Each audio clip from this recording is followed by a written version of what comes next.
আপনার পাড়ার মহিলাদের মুখ থেকে এমন একটা কথা শুনে ফেললেন যেটা জানে আপনার স্ত্রী, কিন্তু পাড়ার পাশের এক ভাবি আপনাকে বললো আপনার নাকি এই বিষয়, তো কেমন কথা হলো? আবার আপনার দোস্তের কাছে আপনি এমন কিছু কথা বলে বেড়ালেন, স্ত্রীকে নিয়ে রওনা করলেন, তখন উনি সেই কথাটা তাকে বলে দিল, তো তাহলে কেমন হলো? লজ্জাস্কর বিষয় আপনারও হয়ে গেল, তারও হয়ে গেল। ইসলাম এখানে সিকিউরিটি দিয়ে রাখে যে না, একে অপরের প্রাইভেট গোপন বিষয়, গোপন কথা সব কিছু দুজনের কাছে গোপনীয়তা রাখবে।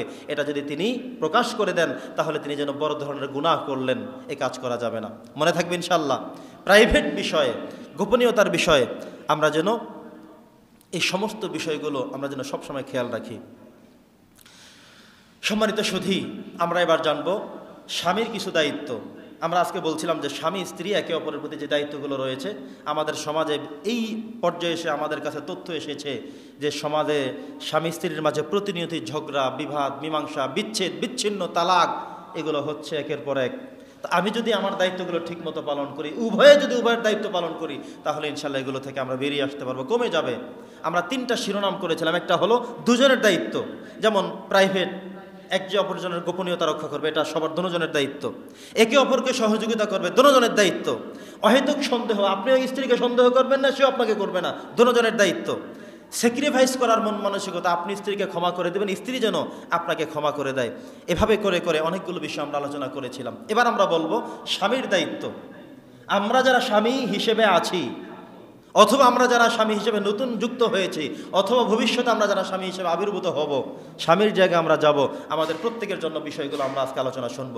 যেহেতু মা বোনরা মসজিদে নাই, আমরা তাদের বিষয়ে আলোচনা করার প্রয়োজনীয়তা আমরা ইনশাল্লাহ মনে করি না।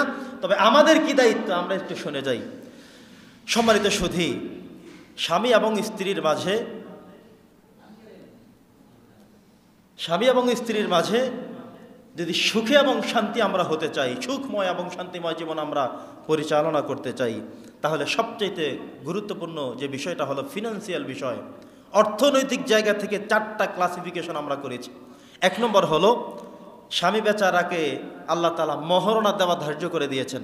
দেখেন, বিয়ে হয় দুজনের, স্বামীরও বিয়ে হয়, স্ত্রীর বিয়ে হয়, একবারের ছেলে একবারের মেয়ে, দুজন একত্র হলো, বিয়ে হয়ে গেল। এখন স্ত্রীকে কিছুই দিতে হবে না, কিন্তু স্বামীর মহারণা দিতে হবে। কথা বোঝেন নাই?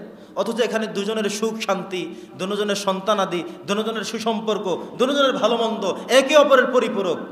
স্ত্রীর যেভাবে কোনো কিছুতেই তার কম থাকে না, স্বামীরও তো কম থাকে না।